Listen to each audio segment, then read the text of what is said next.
Salut tout le monde. Bon, aujourd'hui petite vidéo, tout simplement pour vous parler de la S16 encore une nouvelle fois. Déjà, je tiens vachement à vous remercier pour la vidéo du passage au banc, parce que clairement, j'aurais jamais imaginé que ça allait prendre une telle ampleur. Je vous remercie énormément et surtout parce que vos commentaires, ils étaient d'une gentillesse, mais j'ai jamais vu ça, de me soutenir parce que oui, bien sûr, hein, cette voiture, elle a eu un petit problème lors du passage au banc. Et du coup, je fais cette vidéo pour vous expliquer en fait comment j'ai trouvé le problème. Hein. Pourquoi elle sortait peu de chevaux. De toute façon, on l'a très bien vu parce que quand on est reparti avec la voiture après le passage au banc, j'ai très bien dit à Floris que la voiture manquait cruellement de patates.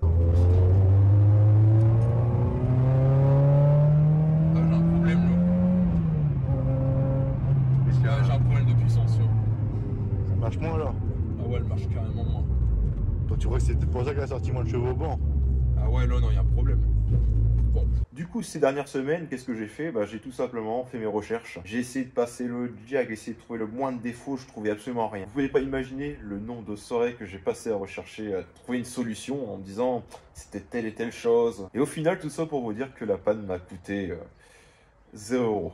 Oui, c'est la pire panne qui a pu m'arriver en fait. Pourquoi? Parce que ça a du coup engendré les performances du moteur. Parce que moi, je m'attendais vraiment à faire un score nettement plus supérieur. Et au final, en fait, la panne, c'était une panne qui coûtait que dalle. Mais avant, on va se remettre dans le contexte.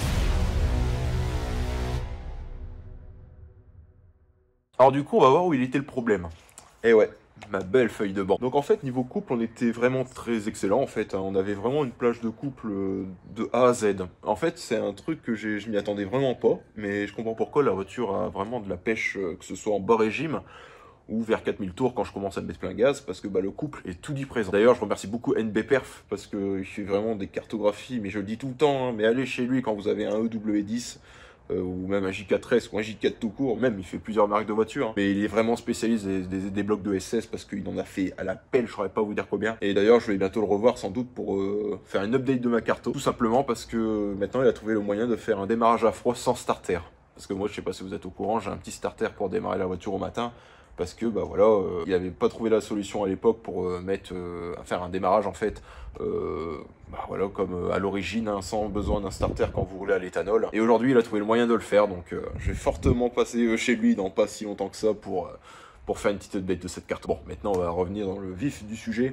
Moi, je savais dès le début que c'était pas la carto en fait le problème. Il y avait vraiment un problème à partir de ce niveau-là. De toute façon, on le voit très bien ici sur le graphique. Vers 5000 tours, il commence déjà à avoir un gros problème. On voit déjà qu'elle perd en puissance et comme si elle était au bout de sa vie, quoi. Et d'ailleurs, ce trou-là qui est énorme, j'ai vu beaucoup de vos commentaires. Non, c'est vraiment le rupteur s'arrête à 7000 tours. Et ici, oui, en effet, il y a une coupure, on ne sait pas pourquoi, elle s'essouffle et on ne savait pas pourquoi. Donc là, on est sur tout simplement un passage au banc de 170 chevaux pour un peu plus de 200 Nm. Alors attention, elle a 263 000 km à l'heure je vous parle, elle a beaucoup roulé. Et quand vous allez voir cette vidéo, il y a de fortes chances qu'elle approche des 270 000 parce que comme vous le savez, je fais beaucoup de vidéos en avance en ce moment et ça me permet d'avoir une meilleure organisation en fait. Donc là, une fois qu'on a des bunks, on va essayer de trouver les problèmes parce qu'on voit très bien qu'à partir de 5000 tours, voilà, il y a un problème d'essoufflement, on sait pas trop. Et au début, on avait beaucoup pensé à la pompe. De toute façon, je le disais tout le temps dans la vidéo, il y a quand même un problème de pompe basse pression. Et je comprends, enfin, je dis basse pression, mais il n'en a qu'une hein, sur cela, il n'y a pas de pompe HP. Et en fait, j'étais sûr que je me dis, c'est normal, elle commence à galérer, on est vers 5000, elle donne plus assez de jus et voilà. Et du coup, j'ai commencé à faire mes recherches parce que clairement, il y a un truc qui va pas, ça me paraît trop simple que ce soit la pompe. Et du coup, je commence à aller tout simplement dans les groupes Facebook et je vois que j'ai quelqu'un qui a le même problème que moi. Il a une prépa, donc pas exactement la même prépa que moi, mais il a une prépa. Et déjà, elle tourne trop riche. Moi, le truc que j'avais remarqué avec celle-là, c'est que je trouvais que dernièrement, elle consommait énormément d'éthanol. Alors vous allez me dire, c'est normal, hein. Non, d'habitude, je faisais 450 km avec un plein, là j'en fais que 350. Et je connais ma voiture, je sais très bien qu'il y a un problème. Donc je me dis, ouais, Alexis, il va falloir que tu regardes de ce côté-là. C'est peut-être pas forcément dû à l'éthanol d'hiver. Parce que là, on parle vraiment de, 3% peut-être de performance et de consommation en plus. Mais ça me paraît énorme quand même. Dire 100 km, c'est pas rien, hein. C'est un Dunkerque-Lille, quoi, hein. C'est énorme. Et en fait, du coup, je regarde la publication, en fait, ce gars devait passer le contrôle technique et elle passait pas à cause de ça. Mais lui, c'était pas à la puissance, il s'en rendait même pas compte. Donc du coup, ce qui se passe, c'est que il regarde sa voiture et il se rend compte qu'il y a un capteur qui est complètement dépourvu d'alimentation parce que le plus et le moins a été coupé. Ce capteur, c'est le capteur IAT, donc le capteur de température d'admission. Et ce capteur-là, il est très important. Pourquoi? Parce que en fait, il gère pas que la température de l'admission. Vous allez me dire à quoi ça sert dans ce cas-là. En fait, il aide surtout pour les démarrages à froid. Et c'est un capteur qui est aussi lié au calculateur. Donc il peut engendrer aussi beaucoup de valeurs, les logs ne sont pas les mêmes, ce qui fait que si ce capteur est défectueux, vos valeurs sont fausses. Et du coup, vu que c'est rentré directement sur le calculateur, soit il va tourner un poil plus riche, un poil plus pauvre, selon la température que le capteur donne, en fait. Mais je vais vous montrer, ce sera beaucoup. Donc nous voici capot ouvert, je vais vous montrer le problème. Alors du coup, ça vous permet un peu de bander devant ma baie moteur qui est juste incroyable. Vraiment, j'arrête avec ça. Hein. De toute façon, vous savez très bien que j'ai mis les durites rouges rien que pour ça. En fait, le problème venait tout simplement de ce capteur-là. Et ouais, le capteur IAT. Alors je vous ai donné les explications du capteur. Moi maintenant, je vais vous dire ce qui s'est réellement passé. Je commence à regarder en fait un peu ma baie moteur, voilà, je chipote un peu. Et je me dis c'est bizarre, il y a un des fils du capteur IAT qui est coupé. Le problème c'est que j'avais pas ce défaut au Diag auparavant, au PP2000. J'avais pas ce défaut là, je comprenais pas pourquoi il n'y avait pas de court-circuit à la masse. Ou alors un court-circuit tout court. Il y aura forcément un défaut si même ce soit la masse ou la positivité, elle est coupée, il y aura forcément un défaut, c'est évident. Et en fait, ce capteur, hein, c'est un capteur de température, il fait office de résistance. Et sur le coup, je me suis toujours dit, il sert un peu à rien en fait. Et en fait, bah pas du tout, il sert beaucoup à beaucoup de choses en fait ce capteur. Donc là, j'ai refait tout. Alors j'ai pas pu vous le filmer quand je l'ai fait parce que j'étais énervé et ça m'en rendait fou. Et j'ai enfin trouvé la solution pour le réparer. J'ai dû faire une gitanerie. D'ailleurs, merci à Matt de m'avoir envoyé les pièces. Sache que c'est actuellement toujours le montage provisoire. Je l'ai tellement bien fait que pour l'instant, je le bouge pas. Donc si un jour elle retombe en panne à cause de ce souci-là, au moins j'ai des connecteurs tout neufs, enfin tout neufs, vraiment en bon état, avec du fil, genre soudré, etc. Et là j'ai fait beaucoup de soudure à l'étain, parce que j'ai dû faire une modification du faisceau, histoire de faire déjà un câble un peu plus grand, on sait jamais. Et surtout bah, parce que tout simplement, je veux plus que le problème revient en fait. Le problème quand vous faites des prépas, le problème est là en fait. Ne faites jamais de prépa si vous n'avez pas les connaissances pour.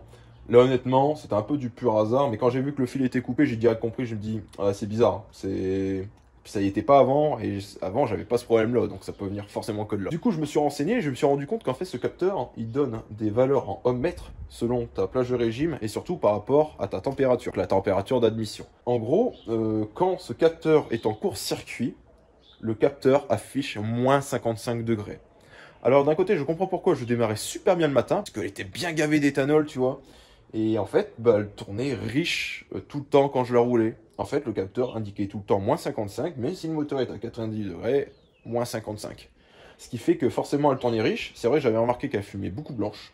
Il y avait beaucoup de fumée blanche. Et surtout, voilà, vers 5000, 6000 tours, c'est vrai que là, je sentais qu'elle s'essoufflait, je comprenais vraiment pas. J'ai soudé un fil, j'ai bien fait le faisceau comme il fallait, même le connecteur.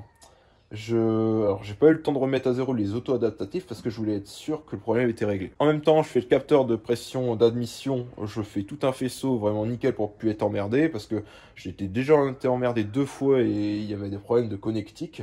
Je l'ai fait en même temps. D'ailleurs, c'est pour ça que vous voyez, j'ai mis du scotch rouge, histoire que c'est un montage provisoire. Hein. Je vais sans doute mettre du noir pour faire plus joli, mais c'est vraiment en attendant. Et bon là, vous voyez, le capteur, il bougera pas. Parce qu'avant, le capteur, ça qui se baladait un peu, je l'avais collé et tout. Et peut-être aussi ça que j'avais des problèmes de fuite, parce que du coup, j'avais de l'air qui sortait là. Et c'est vrai que là, ça va beaucoup mieux étrangement depuis que j'ai réglé ce souci-là. Du coup, j'ai réglé ce problème de ce fameux capteur IAT. Et il s'avère qu'elle a plus la coupure injection à 6000 tours. Je vais pas vous mentir, la voiture a repris une patate de dingue.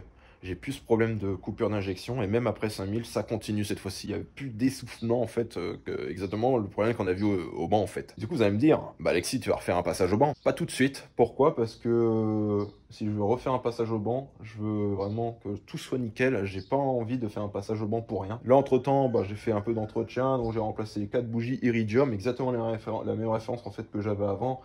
Et là, elle va avoir une vidange, histoire d'avoir vraiment repartir sur une base saine. Pour ceux qui ne savent pas, c'est ma voiture de tous les jours maintenant. Et c'est un peu débile de conduire ça tous les jours, vous allez me dire. Mais vous pouvez pas savoir le pied que je prends, franchement, à la prendre. C'est un truc de fou. Et puis les gens, à chaque fois, ils pètent des câbles. Quand ils voient cette bouteille d'eau, ils se disent, oh, c'est quoi ça et tout. Alors, j'explique à chaque fois que c'est le dégazage de l'ADE, patati patata. Bon, après, si vous voulez plus d'informations, pourquoi j'avais installé ça, je vous mets la vidéo en haut. C'est assez intéressant où j'explique certaines fonctions des pièces que j'ai mis sur la voiture. Et comme ça permet de répondre, en fait, à vos questions que vous posez tout le temps, en fait, sur cette voiture. Il y a aussi un truc que je vais vous dire. Alors ça, je l'ai pas cité en vidéo, mais sur Instagram, hein, beaucoup sont au courant.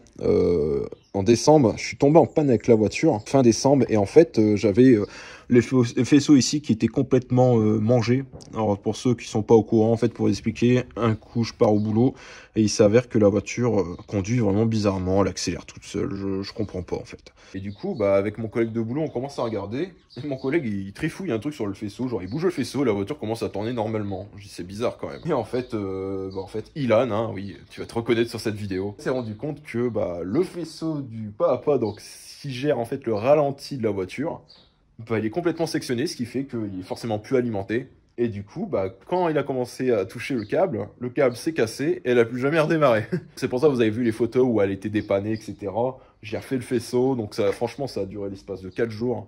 Et voilà, j'ai réglé ce souci-là également.